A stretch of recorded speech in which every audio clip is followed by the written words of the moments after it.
ang kanilang testimony, the more they gave, the more the Lord had been blessing them. And amazing yung kaya yung testimony.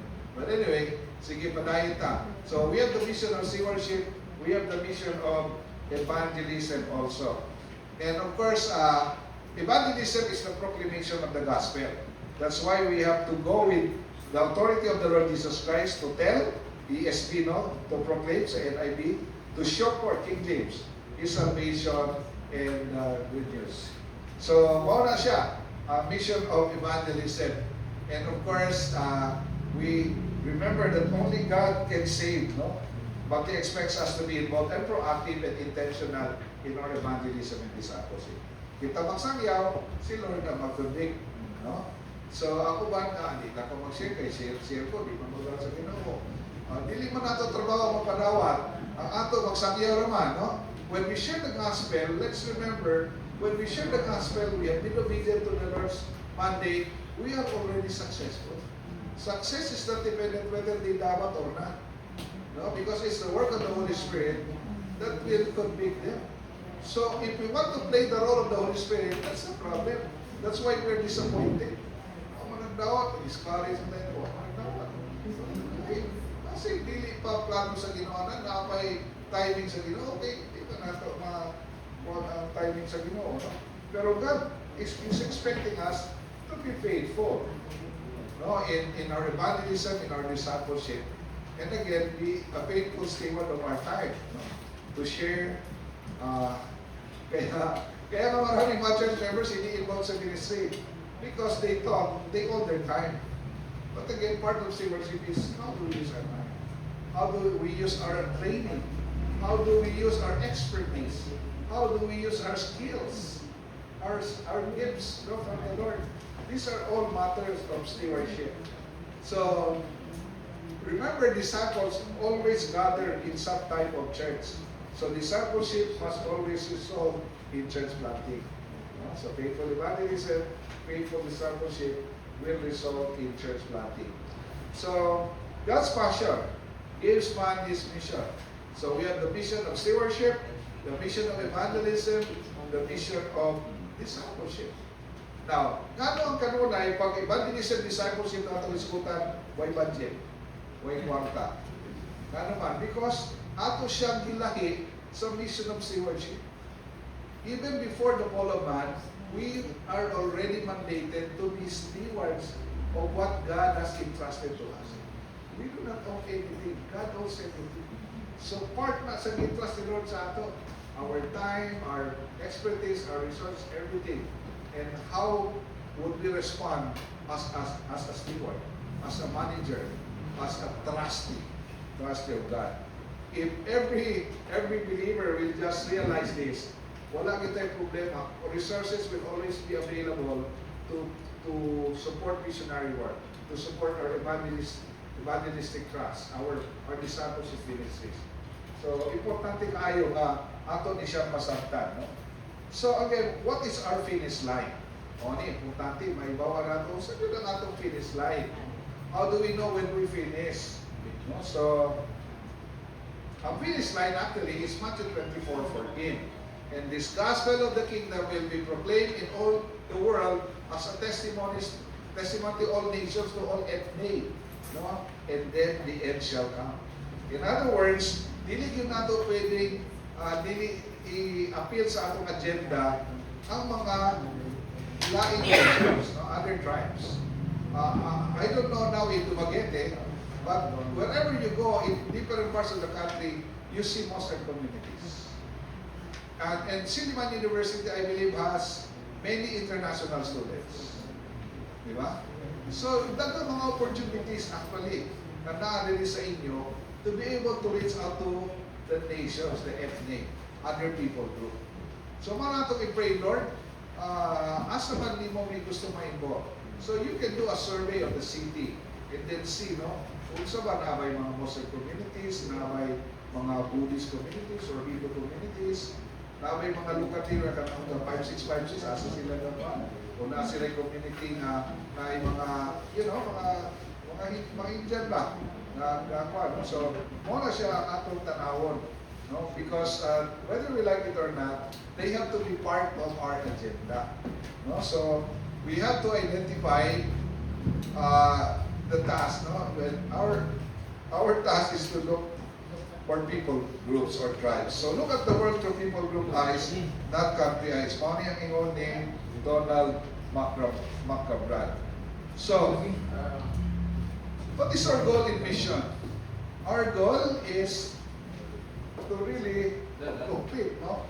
The mission of God, and of course, God wants us to be part of that. Remember, Jesus was a finisher.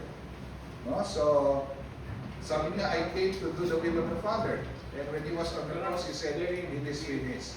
Jesus accomplished the mission that God the Father had entrusted to him. So he was a finisher. And the Apostle Paul also was a finisher. Sabi niya, from Jerusalem to Illyricum, I have proclaimed the gospel. So he was a finisher. That was the known world during his time. So again, we are not only called to go on a mission, but we are called to finish his mission. So again, what's the finish line? The finish line is to disciple all nations, or ethne. So again, let's realign ourselves. Let's realign our ministries.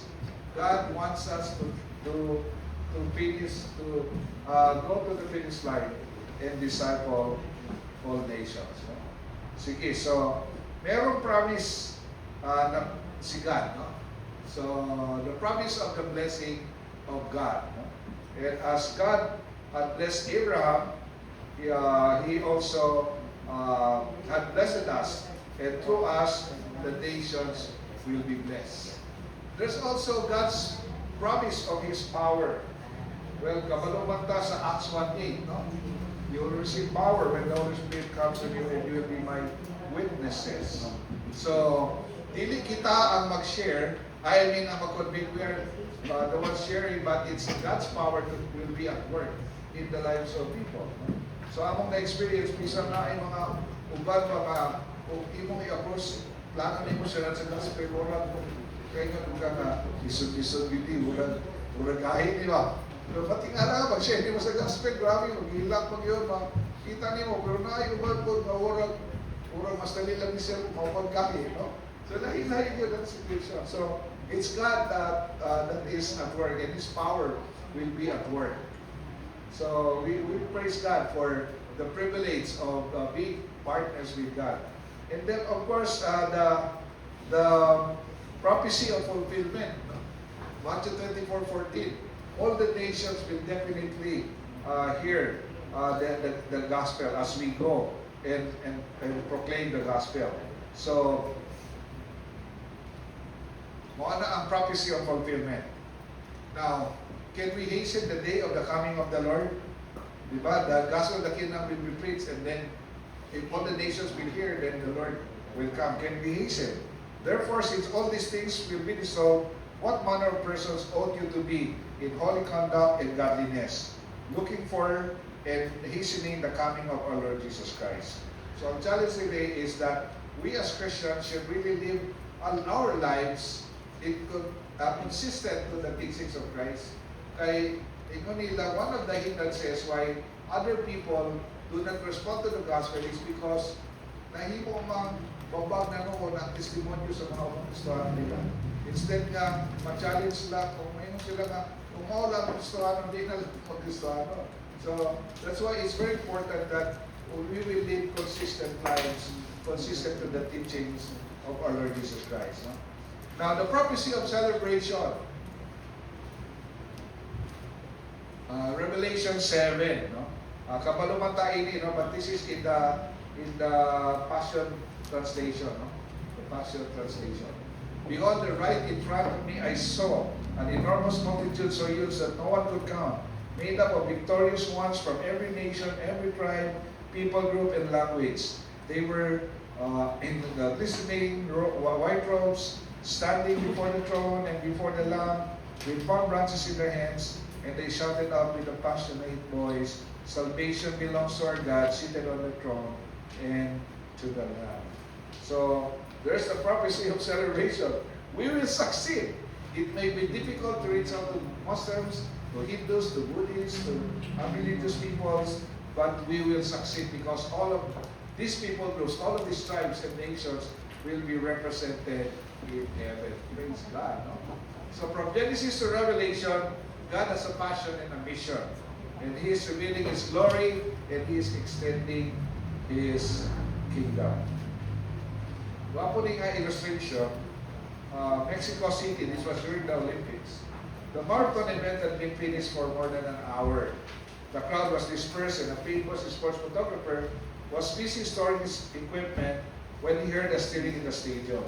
He looked up and there before him was the lone, injured and bloody John Stephen Aquari of Tanzania is struggling to finish the race.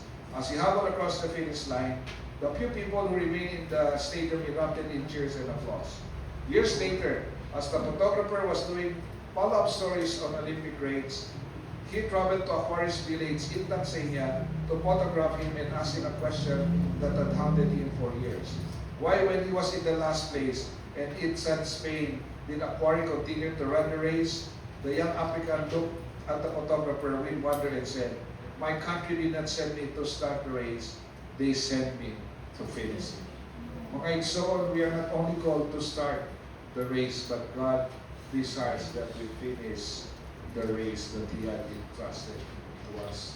Remember, we are called to be strategic finishers.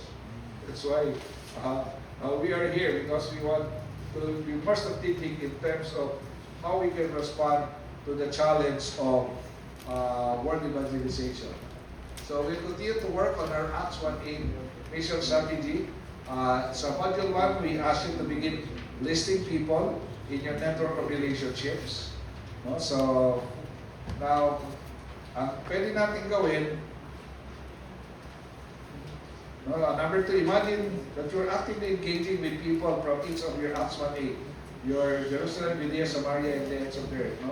And then what are you doing with them? So let's go to that page. No? So ito yung nasa worksheet ninyo. No? So remember Jerusalem, geographically, this is the closest to them, no, the disciple. So the closest, and then Judea, Samaria, and then ends of the earth. So that's geographically. Pwede rin using your relationship. Who are your Jerusalem? These are the people closest to you. This could be your family. This could be your father, mother, brothers, sisters. No? So yun yung family. Or relatives, you can put there. No? And then Judea, this could be your friends or associates, kliyente, no? So this could be your Judea. And then Samaria could be your country or your region. So pwede na kayo na mag-decide. And then ends of the, of course, beyond. No? So pwedeng geographical, pwedeng relationships, ang gamitin ninyo. No? So, Jerusalem, kinsa man ang closest to you, ang family. No? Kinsa pa wala. So, ganyan ang atong inilista, kanawa pa na kaila sa Ginoo. No? So, kinsa sa atong mga relatives, na wala pa rin nakaila sa Ginoo. Kinsa man sa atong family, wala pa nakaila sa Ginoo. So, isulat na ito ilang mga pangalan. And then we begin to pray for them. No?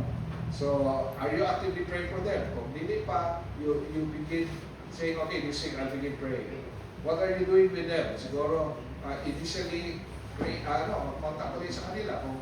Kung wala na ka nakakontact for a while, hi, hello, and then, are you planning to reach them?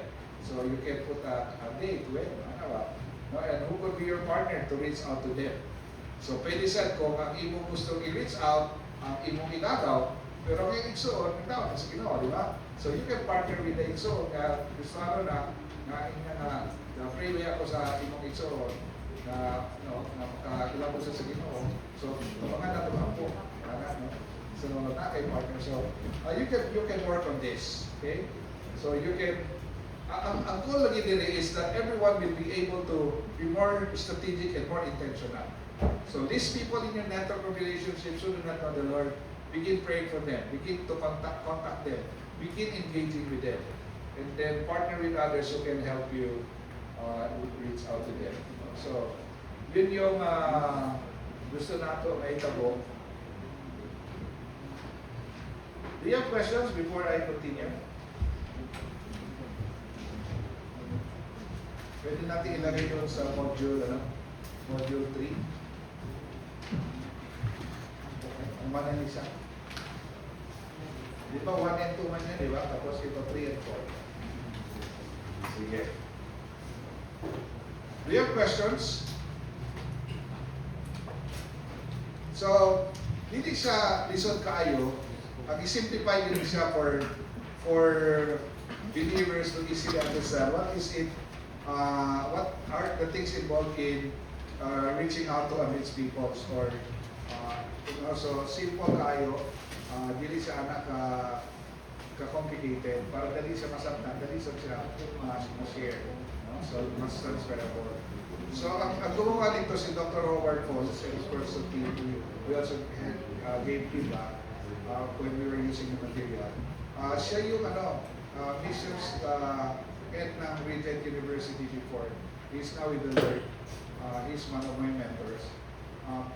Pero he had been teaching perspectives. You know perspectives? Yung Kairos is from perspectives. Perspectives is the one-man course. Nagtuturo siya sa Regent University ng perspective. At saka mission. So, sabi ng mga business people na partner niya, Howard, can you come up with a one-day, So, ito yung na-develop, and then marami pa mga input na binigay. So, we were able to come up with this. And again, the good thing is, we don't have to pay royalties. We were given the rights to produce the material. As long as we don't sell it, we can use it, we can share it, the material, we can share PowerPoint.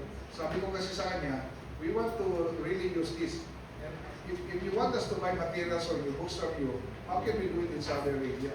How can we do it in close countries, di ba? So there's no sense, sabi ko, I will not use a material that will give that type of a restriction because we cannot maximize our impact. No? So, kaya ito, naturo ko rin ito sa Saudi. No? So, maraming mga opportunities. May mga tips natin sa Malaysia, India, iba-iba, China. Kasi, you don't have to bring the books. You can just send the PDF file, they produce it. And, sige. So, tapos na tayo sa master plan. Very clear what is the purpose of why we do missions is to call worshipers from every tribe, people, language, and nation. And so that's the purpose. What's the vision? Is glory will fill the earth, right? Habakkuk 2:14. And what's the strategy? Every people group. Every people group. And then what's the methodology? Every person hear the gospel, every person being disciples so they can share the gospel and also make disciples.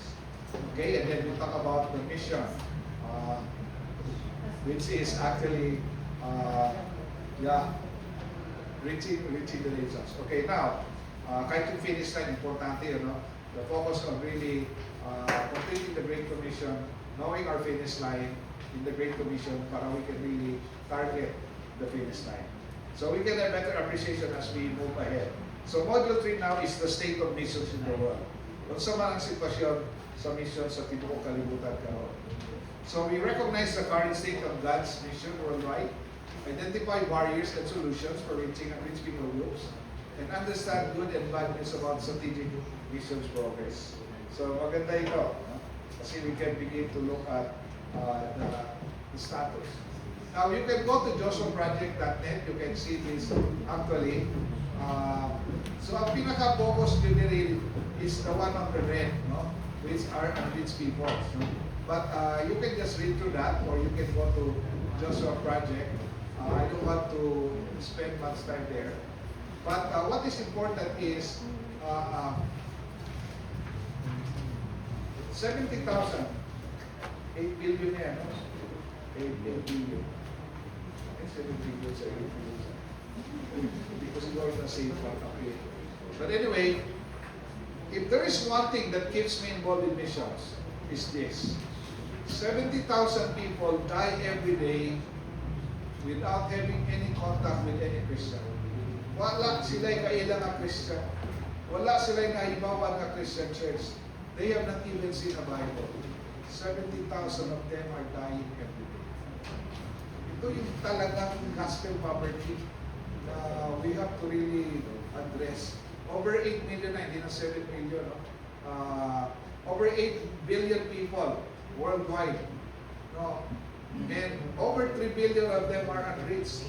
Over 3 billion have never heard the name Jesus. Ang problema kasi ngayon, madami na, mas paspas ang population growth kaysa conversion. So nagpadami, nagadakan ang mga unreached peoples. Ang paspas na baya nga mga ang mga dito sa mga unreached. Okay. Mauni ang global map no, sa kalibutan. Makita din mo na ay window diha no, from East Africa to West Africa to East Asia, and then pasaka dito. Actually, yung baba niya is 10 degrees north of the equator, and then sa taas is 40 degrees above the equator. So it forms a window. Ito yung tinatawag ng mga missiologists na 1040 window. So, ano ang nakikita dito sa 1040 window? 83% of the world's unreached peoples are here. No? So, diyan nakatira. 80% of the poorest of the poor. 82% of the lowest quality of life. Sa atin, poorest of the poor, kung sa man ang mag-come sa mind, kung poorest of the poor pag-usapan, payatas. Di ba? Kung sa ba? Smoky Mountain, di ba? Pero atong payatas, atong Smoky Mountain, tanan dito na cellphone. Napay mga washing machine, napay mga Netflix subscription. Pero poorest of the poor na nasa tuwa. No? Sa upang nasa grabe yun, no? I had the joy of doing ministry in India. I traveled India extensively. 8 months of my life, I invested. Lahat yan, mga cities na ikot ko lahat yan. We were working with the Evangelical Fellowship of India, providing EE training before when I was studying Asia and the Middle East. And dito ko nakakita nga, literally the poor are just lying down on the cement, or the asphalt, or the ground. Isang newspaper, they don't have a capacity to own even a newspaper na all the ilang. Grabe yun kayo. Grabe. Kaya tayo, magpasalamat talaga tayo. We're so blessed. We're so blessed. So, poorest of the poor. And hindi lang poor sila materially o sa food, pero talagang yung gospel, no? Poverty is grabe. Walay makaon, walay talagang iiyak ka sa makita. Grabe. Unbearable.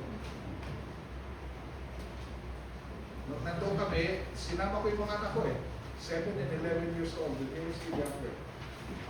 We went to a vegetarian community. We did kids evangelism explosion.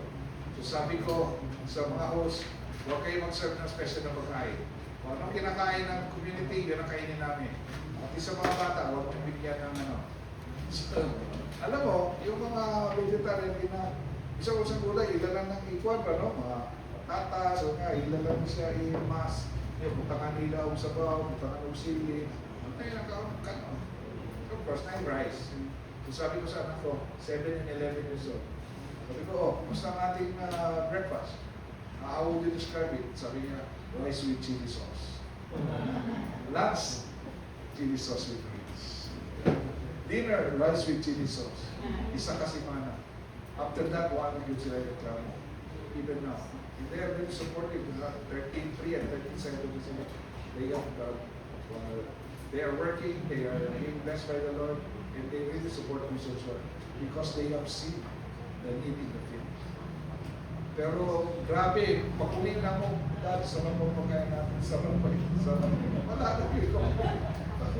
No? Kayo sa akin, manok na naman, parang walang mga bata, kung gusto nila, pero chicken pa kanunay, kung sa kawanin mo, reklamo anak, kung pakuman na ito, awan na reklamo. Anyway, so let's talk about God's strategy. Tandaan natin yung unreached people group, 7,000 plus people groups or nations, no? Tribes. So, ang ginawa ng mga missiologists, i-categorize sila into 5 major religious blocks. Una, tribals, Hindus, unreligious, Muslim o Buddhist. tongue. No? So, Maribas, daghan gihapon karon they still worship the sun, the moon, daghan pa kay kanang mga wa pa man gyud naabot sa mga missionaries. And then Hindus, no, unreligious, ito yung mga atheists, na nalimuto sa Ginoo, no, mga communists, ang pinansibilya, niya of course Muslim and Buddhist. So mga siya ang 5 major religious blocks. So, mo na ang status, no? Ang pikas sa side sa wall are rich people group. About 10 to 11% of the world's population are rich. These are Christians, no? Committed Christians, so kasama siguro tayo, kasama tayo. Ano yung 20%? These are nominal Christians. They attend church. They are in, sometimes involved, but most of the time, wala silang involvement. So, God loves them, we need to mobilize them, no? So that we can have more people involved in missions. So, mga gifted rabayan in nominal Christians. Ilang spiritual gift, gift of criticism. Ilang nominal gift. They always have something bad to say about the church or about the pastor or about the ministry. But anyway, we still have to love them and mobilize them. And then 26 to 27% are not Christians within reach. Not Christian kaya wala pa nang dati Jesus, pero they are within reach, meaning some of them have heard the gospel, but made no decision to receive the Lord. No? So na-access sa Christian church, na-access sa Bible, pero wala nag-respond. On the other side of the wall are the unreached. So money itong tongue, no? And about 3.14 billion people ang population and about 42% of all people groups. No, dagan pa yun ang kinahanglan na ma-reach. So dako pa more kaayo. So that's why we need to mobilize the church to be involved. Kasi nga, hindi tayo nakapokus sa finish line. Doon lang tayo sa madali. No? Balikan natin mamaya yan. Now, ito na, why are they rich? Why aren't they rich? No? Kung sa mga baba, what are the barriers? Kano di man sila ma-rich? Number one, spiritual. Yung resistance to the gospel. So that's primarily the main cause. No? Pero other than that, socio-political. There are organized resistance from social and governmental systems. No? So you're not allowed to do it in China, in Vietnam, diba? Maraming mga countries na mga Saudi Arabia, most of the Middle East. So organized resistance. Dealing with Philippines, ay mga governmental restrictions. Logistical. Misallocation of human and financial resources. They are not rich kasi walang mga magandang platform to reach out to them. That's why during the siege in Marawi, naging opportunity rin yun to send people, no, to work with, reach out to the Muslims. Pero ito yung na-discover ng mga teams natin. Yung mga Muslims, ang ilang feeling they are being deceived by Christians. Kaya kung yung kasi, tabang-tabang mo punuhay, pero mag-convert man mo, mga ilang man. So, tipo, so, ang after mga teams karang ato dito, after the scenes, nag-change yun silang strategy. So, they said, we are Christians, but we are here because we love Muslims. And Jesus, Isa, told us to come and help you. Uy, mga sila, kung si Jesus nagsulti, among prophet, nagsulti mo tabang mo sa mua, ay welcome kayo mo. So, mauto siya ang nagwa. So, ang ilang feeling nga, we have been becoming truthful, wala nang nag-deceive, kabalo sila nanata because Isa, Jesus told us to go and help. And marami po mga ministries ang na-open as a result. So, i-change lang yun ang panahon yun nato sa mga adjustments na itong pwedeng mahimo. But, logistical reasons, no? Uban, no? Na pwede nato mahimo na boundaries. But anyway, we'll talk about solutions. And then, of course, cultural. An ability to understand or accept. Kaya wala kang nakasabot. So that's why we need to learn their culture and their language. No? So, they are not rich. Kaya naalagay mga barriers. So, spiritual, unsa man ang atong solusyon diha. mobilization of prayer and other forms of spiritual warfare. That's why it's very important that we pray for the lost, pray for the unreached. No? Kaya kami sa PMA, meron kami prayer talaga. Every 7th of the month, 6:30 to 8, we pray for the indigenous people, the tribal people. Every 14th, same time, 6:30 to 8, we pray for the Muslims. Every 21, same time, 6:30 to 8, we pray for the Hindus and the Sikhs. Nagkaman diri ka ng mga pagkapayos, mga Sikhs na sila. It's a people group also. Ang Hindus, ang Indian, nagkaman po na sila people group. Kunya, every 28, same time, 6:30 to 8, we pray for the Buddhists and the unreligious. And then every Friday morning pa, nakakaya po kami, 5 to 6:15, we pray for the Muslims. And we're seeing a lot of breakthroughs and open doors as a result. So mobilization of prayer. And then socio-political, mobilization of good works. So ito na yung pag-sits doon sa mobilize talaga. Mga counselors, medicines, no? Operation Blessing, mga medical tabang, mga Bible schools, mobilize ETS, mga counselors. No? So, na rito, doctors, nurses. And na siya, we are Christians, we are Muslims, that's why we are here. Because Isa told us to help you. And it's amazing how God have been opening doors for the gospel. And then, of course, logistical din, mobilization of the local church. Because the local church has the resources. So, doon sa local church, may mga tao doon, may mga resources doon na kailangan. Pag ma-mobilize yun, madali ma-reach yung community. And then cultural, that's why we're providing trainings. Mobilization and training for indigenous pastors and missionaries. So, we have different trainings. No? If you're interested to learn how we can be more effective in teaching Muslims, groups, leaders, and religious, meron po tayo mga ganun training. Kung hindi siya magawa face-to-face, we can do it online. So, depending on the need. So, how would we approach? No? How would we approach yung mga barriers na ito? So, yun nga. Spiritual barrier, we mobilize prayer. Socio-political barriers, we mobilize good works. Yung mga platforms, no, to help. Sa Afghanistan, marami ring work na nangyari dahil yung mga gera-gera noon, dahil yung sa Middle East, marami. Kahit itong recent na itong conflict with Iran it's amazing how Bibles were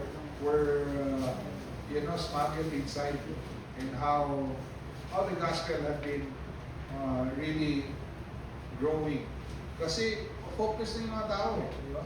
So many are seeking God, and there is such an amazing movement within Iran. Multiplication of disciples and churches. Marami talaga. Even Saudi Arabia. Tony Joey and I, we were in that gathering.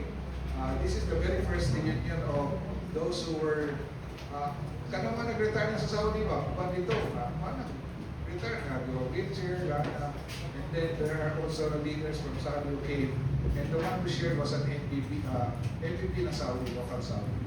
And he was saying, he's involved in discipling many of them, many leaders. Sabi niya, there are now about 10,000 local Saudis that are believers, followers of the Lord Jesus Christ.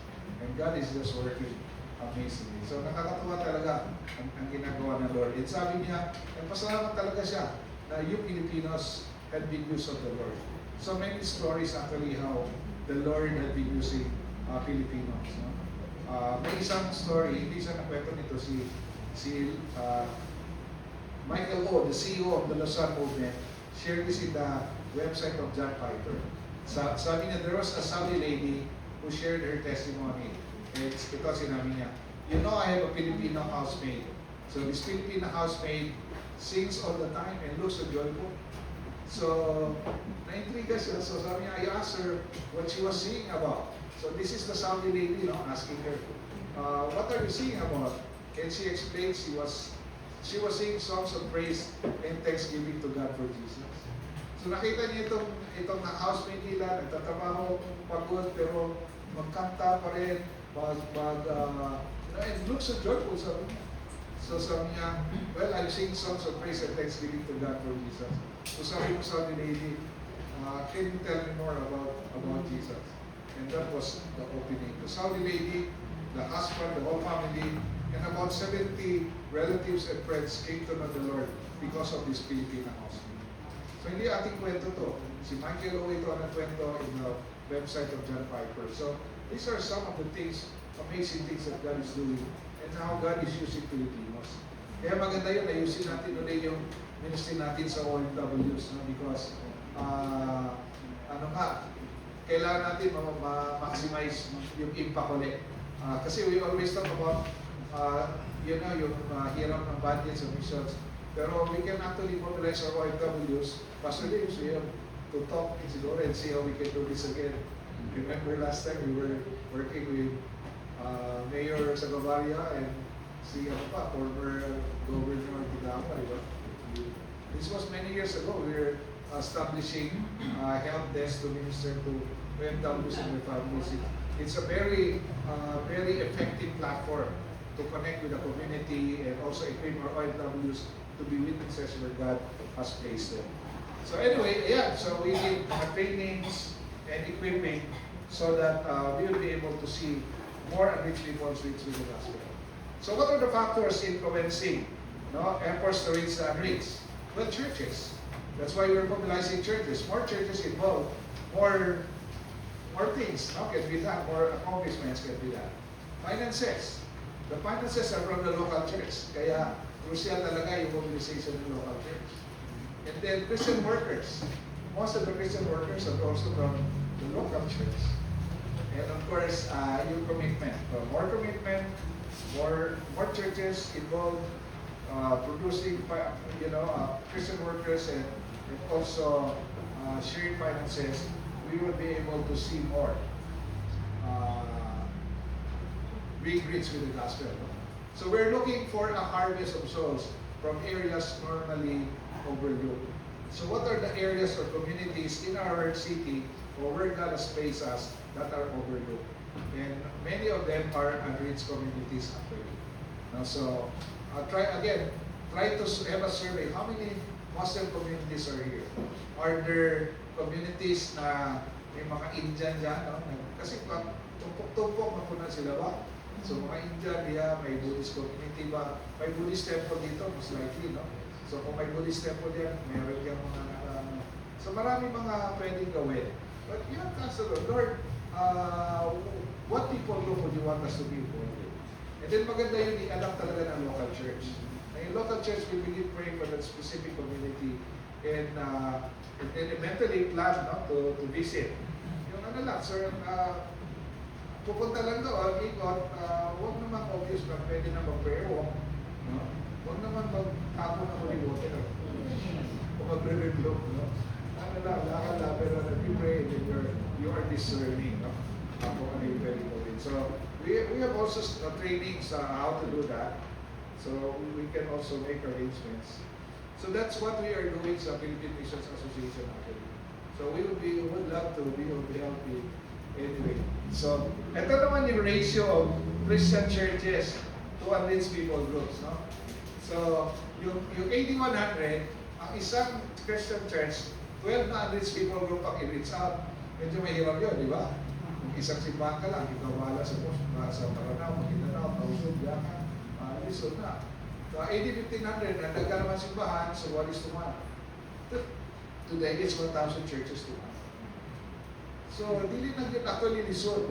All the resources needed should be supplied wide. In fact, even just 5 churches, o lalo na, kung may 10 churches kayo Dumaguete, that will say, we'll reach out to that Muslim community. So, marami na kayong nakuha resources yan, financial resources, or whatever resources would be needed. Now, what's the ratio of Christian with non-believers? In 8100, one Christian should share the gospel to 360 people. 80-1500, 1:85, kaya nagkaroon ng Kristohano. Karon is 1:7. If every Christian will just share the gospel to 7, everyone on planet Earth will be able to hear the gospel. The problem is, 95% of believers have never shared the gospel. mauna siya, mauna ka, yung nagsishare, yung share dapat na iba sila gumagawa. Kaya medyo mahirap, di ba? That's why we need to mobilize the church. So for every 100, of course, average ito, globally, for every 100, only 5 are sharing the gospel. 95, walang pakialam yan. Pero marami namang mga church in evangelistic na, praise God for that. We want to see churches in Dumaguete becoming more proactive in the proclamation of the gospel. Now, what are the Christian workers? Saan ba mga Christian workers? Sabi, 95 to 98% of all full-time Christian workers are in the regions which already have the gospel. Pero only 2 to 5% minister among the rich people groups. Asa bang kinahanglan ang mga workers? Kasi lugar gawa pag yun na Sangyawa, di ba? Pero dito magkatambak sa Sangyawa na. Dito mi sa Jensan, nag-himo may missions conference. Niya na-discover na mo tungkol sa kabarangay, urang 95 ba ang simbahan? 95 pa simbahan, magtapad na ko sila. Magtapad lang, kurala ang kwaba, sumarin. Kunya, di na ba sila sinagtanay kay magreklamo ba, kung praise and worship din mag-disturb ko daw ang gawalin na sa pikas. So, mga problema kay dito managtambak. Malay nagtanong o churches dito sa areas o sa barangay na wala may simbahan. Diba? So, mga na siya. Nasa isang area na ang isa ka church ay isa ka kanang hotel ba na ay puro na simbahan ng renta. So, function A, function B, function C. At tusad sila sa manager nga, kanang manager, pwede ba i-sound out niyo na inyong hotel kay para di may istorbo ba kay bawalin na sa amo kakata, may kats. Sa manager nga, mga Christian, anong di na lang yung magsabot. So, grabe na testimony dito, di ba? Hindi maayo na testimony. So, mau na problema kay gano'n dito matambak sa area na ako, di ba? Ito na dito sa mga areas. Kunya, ang uban ng gold, kaya ilang, kung wala'y building, wala'y simbahan, di ba? O na, daka mga diligana kung church planting kay gasto daw. Pero actually, if we begin to appreciate na ang church planting ay ang church building, tao, you can actually plant a church in a police station. Kung ang imong membro na sangkapan, mag-share of gospel, mag-disciple, na amoy small group dito, eventually, you can start a church in a police station. Na kay membro nga faithful, nga teacher, pwede sa campus, pwede sa call center, no? So, pwede mga house churches. In fact, karon, daghan nagkakuha na, no? Nakita nilang impact sa smaller churches na mas mag-grow, mas mag-multiply. Okay, mga dako, mas dissolve man yun. No? So, atong tanaw ko na siya niya, nakatay, dito ko mga church planting movements. Naman sila himo na comparison o elephant model o rabbit na model. So, ito na siya tanawon later. And then, so here we can see that God is a God of mission. No? And the Bible is a book of mission. Jesus was a missionary. The Holy Spirit is a mission spirit, and we are the people of mission. So, the local church must be a mission church. So, our local churches will become missional churches. Okay, so, unsa ang atong strategic exercise diri? Nakasulat naman tag mga pangalan sa atong Jerusalem, Judea, Samaria, no? Ends of the earth. Nakabutang na ta dito o mga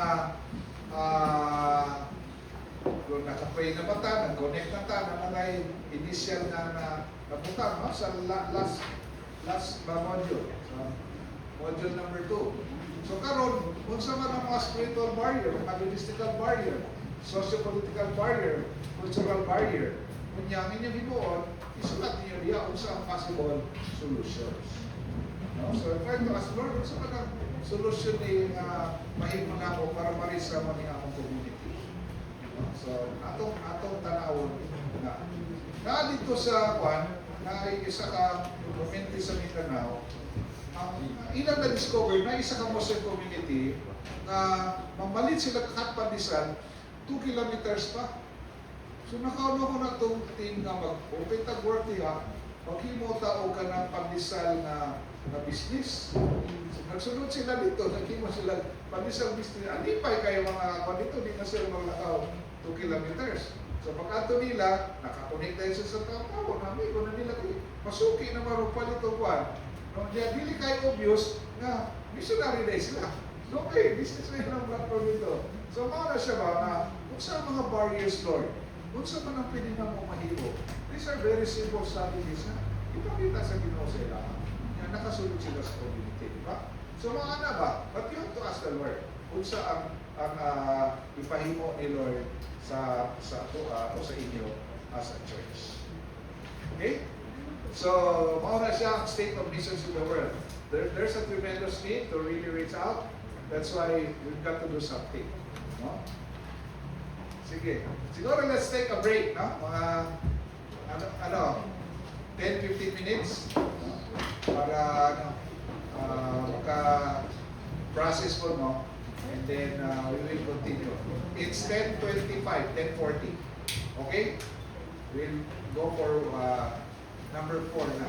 Number 4 by 10:40. Sige, let's have a 15-minute break.